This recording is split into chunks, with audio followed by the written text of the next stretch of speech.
Yeah, I'm going to show you what happens sometimes if you have many things going on in a quilt group. Here I have this clamshell, and it's set to 2 inches high, 4 inches wide. And I'm going to put this on the screen.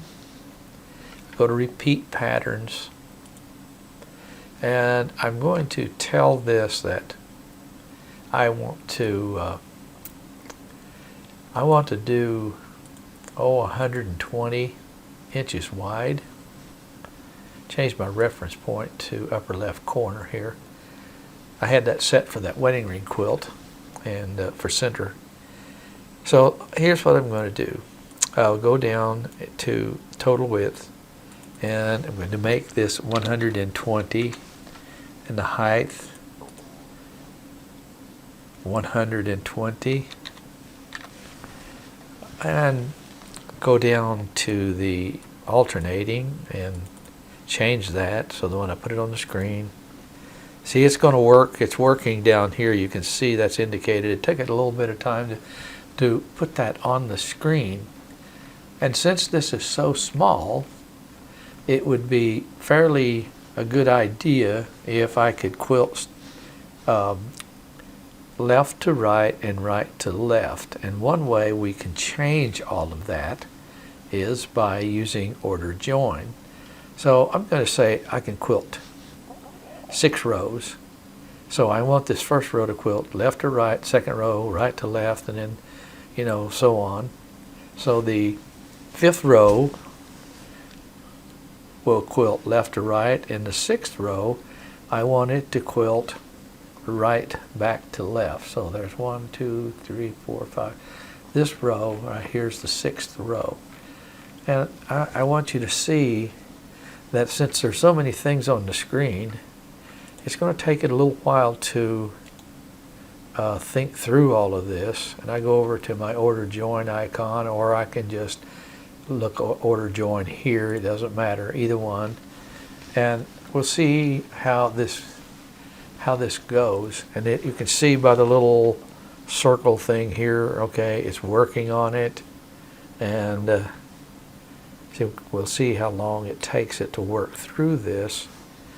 And that's part of the problem. Whenever you have a great deal on the screen, things are going to slow up for you. And see, it's still working. And it's probably going to take it, I don't know, 2 or 3 minutes.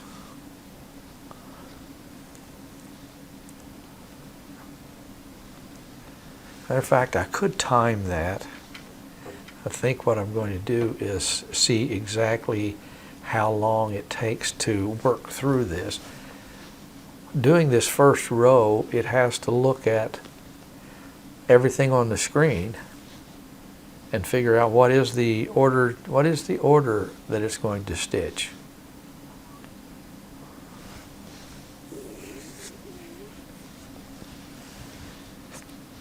Here it is. We're still waiting on this thing. Now I have a fairly decent computer here. I have a 3.14 quad-core processor and 8 gigabytes of RAM, a Windows 10 64-bit. But you can see it's taking this a long time to think through and figure out what is going to be the sequence of stitching. And this will happen to you when you get a lot of information in one quilt group. And that's why I always encourage people to limit how much you do in a quilt group. Or if you're doing work that you don't need to keep everything on the screen, when you're finished quilting blocks, sashings, borders, or whatever, just delete what is on the screen. Okay, this is still working. I think I'm going to pause this.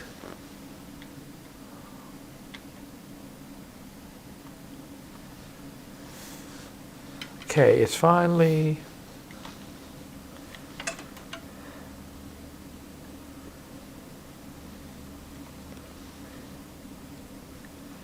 Okay, I'm going to try this again. I'm going to get my sixth row. There's 1, 2, 3, 4, 5, 6. I'm going to select this first repeat on the right side of row 6. Go down, do an order join. Okay, I'll start my clock. Click on order join. And I'm just going to let this run and see how long it takes. And it's already gone and says up here at the very top left that my Creative Studio has ceased to respond. So I'm going to see how long it takes it to work through this. Okay, it has worked through all of this, and it has, in fact, says it's finished. So I'm going to go here. Now it says it's going to start right there, but it took it 2 minutes and basically 42 seconds. So it takes it a while to work through something that's that complex. So I would never, never, never, never use this method on this. Another way I can do it, I'm going to go Control Z and undo that. Another way I could have done this was say, okay, what I want to do is I want to take this second row and I'm going to try to select everything in the second row and see if I can be successful at doing that. And I'll select all the repeats in this second row. I only want the second row. That should do it. So I did that. I got all the repeats in the second row. I'll right click. I'll combine the patterns. I'll right click and I'll reverse the start and end. Okay.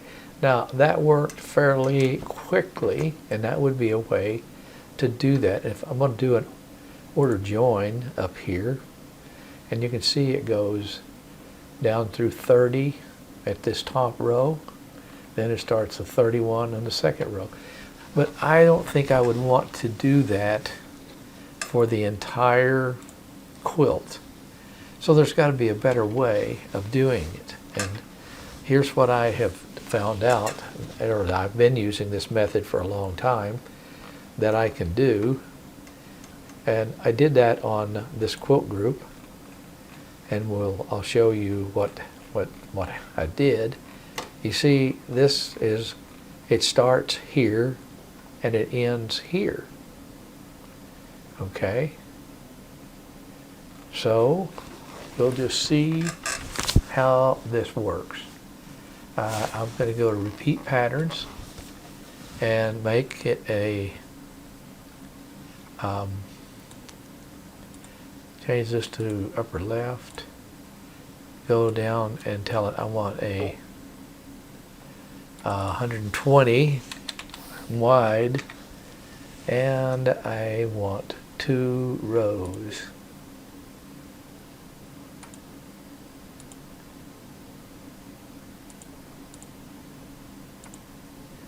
Okay, repeats is 30, I want 2 rows. It'll put that on the screen. I'm going to alternate them.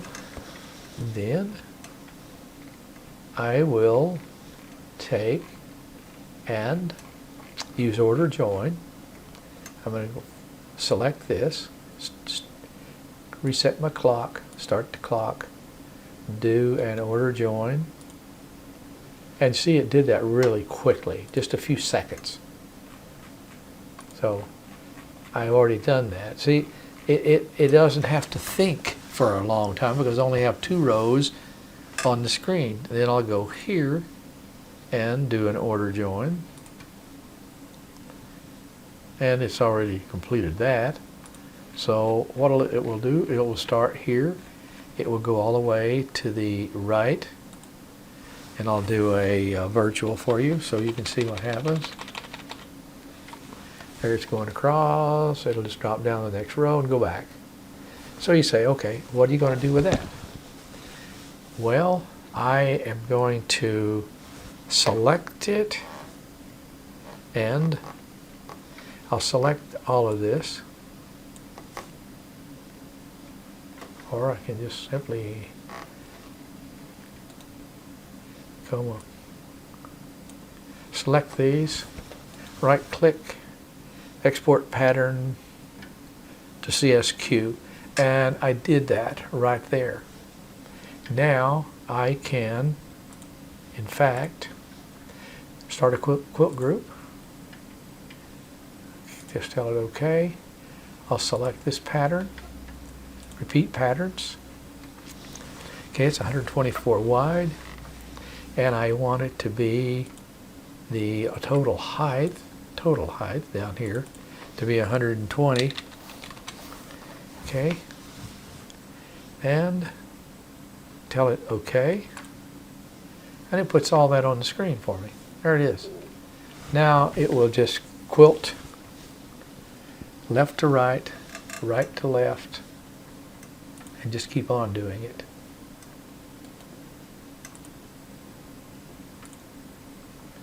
I'll speed this up so you can see.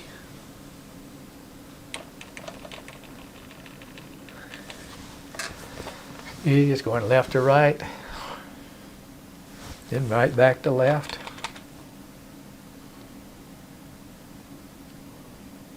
And it'll just continue doing that. So what do you do? You quilt what you can quilt, you roll it. Then you have to make sure that the next row to stitch is going to be the correct row. So that's some of the little tricks you can use to make Creative Studio work faster for you.